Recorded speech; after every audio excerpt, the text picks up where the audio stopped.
Good morning students. हमने संख्याओं के बारे में पढ़ना शुरू किया था। आपको पता ही हमने प्राकृतिक संख्याओं के बारे में पढ़ा, ऐसी संख्याएं जिनको गिनने में प्रयोग किया जाता है। उसके बाद जैसे ही प्राकृतिक संख्याओं में जीरो जुड़ा वैसे ही वो पूर्ण संख्याएं बन गई। ऋणात्मक संख्याओं को जोड़ने पर वो पूर्णांक बने। भिन्नें किसी वस्तु के एक भाग को प्रदर्शित करती हैं, लेकिन जब भिन्नों में ऋणात्मक संख्याओं को जोड़ दिया जाता है तो वो परिमेय संख्याएं बनती हैं। कुछ संख्याएं ऐसी भी होती हैं जिनको हम लोग पी वाई क्यू के रूप में अर्थात परिमेय संख्याओं के रूप में नहीं लिख सकते हैं, उनको अपरिमेय संख्याएं कहते हैं। ये हमने अपने लास्ट 2 वीडियोस में पढ़ा था। आज हम लोग करने जा रहे हैं 9th क्लास की एक्सरसाइज 1.1, जो संख्याओं की जो परिभाषाएं मैंने आपको पीछे लिखवाई इन्हीं के ऊपर आधारित है। तो पहला है, क्या शून्य एक परिमेय संख्या है?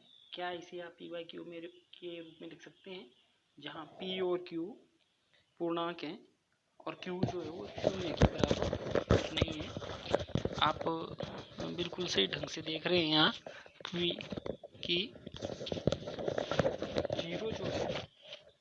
जीरो है उसको मैं लिख सकता हूँ 0/1 के रूप में। तो बिल्कुल सही। जो शून्य है उसको हम लोग पी वाई क्यू के रूप में लिख सकते हैं, जहाँ पी कितना है 0 और क्यू कितना है 1। ठीक। दूसरा क्वेश्चन है 3 और 4 के बीच 6 परिमेय संख्याएं लिखो। 3 और 4 के बीच 6 परिमेय संख्याएं लिखनी है हमने। 3 और 4 के बीच। तो जैसा कि मैंने आपको पहले भी ये चीज़ करवाई हुई है, 3 और 4 के बीच संख्याएं हमने 5 लिखनी है। तो मैंने आपको बताया कि सबसे पहले हम लोग क्या करते हैं, जितनी संख्याएं लिखनी होती हैं उनमें एक जोड़ देते हैं। 5 संख्याएं लिखनी है तो 5 में क्या करेंगे, हम लोग एक जोड़ देंगे। तो 5 जमा 1 कितने हो गए 6।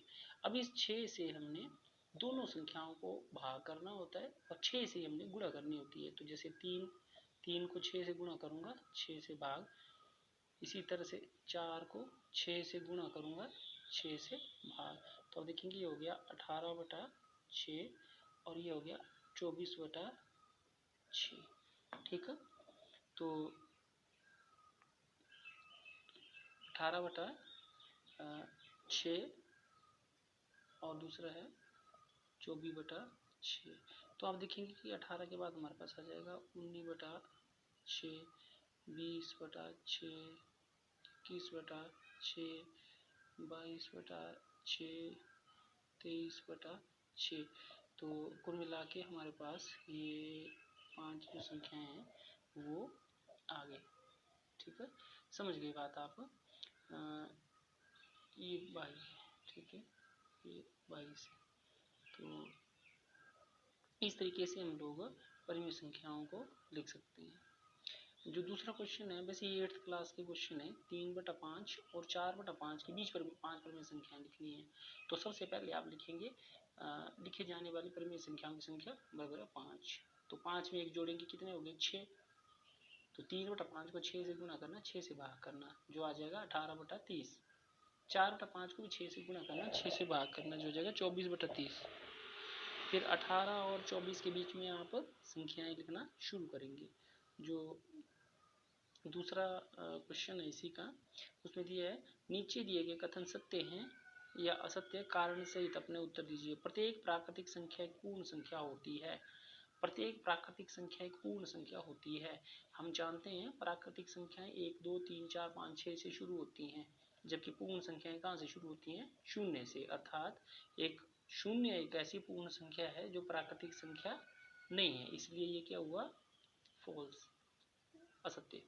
प्रत्येक पूर्णांक एक पूर्ण संख्या होती है। प्रत्येक पूर्णांक एक पूर्ण संख्या होती है। हम जानते हैं कि पूर्ण संख्याओं में जब ऋणात्मक संख्याएं जोड़ी जाती हैं तो वो पूर्णांक बनते हैं, अर्थात ये भी क्या है, असत्य। इसके बाद अगला, प्रत्येक परिमेय संख्या एक पूर्ण संख्या होती है। प्रत्येक परिमेय संख्या एक पूर्ण संख्या होती है। हम जानते हैं कि जो पूर्ण संख्याएं हैं वो शून्य और सिर्फ धनात्मक संख्याएं ही हैं, ऋणात्मक नहीं है। जबकि जो परिमेय संख्याएं होती हैं ये ऋणात्मक संख्याओं का p बटा q रूपांतरण भी होता है, इसलिए ये भी क्या हुआ, गलत। ठीक है, तो कुछ सॉल्यूशन जो इन क्वेश्चंस को कैसे करना है वो मैं आपको दिखा रहा हूँ, आप चाहें तो इससे भी उतार सकते हैं, और समझने के लिए पीछे मैंने आपको समझा दिया हुआ है। तो ये देखिए, इनसे भी देखना है आपने, और अपना जो है होमवर्क को पूरा करना है। होमवर्क पूरा करने के बाद इसको जो है अपलोड करना है। आपकी टाइमिंग रहेगी वही 9 से लेके 1 बजे तक। Thank you.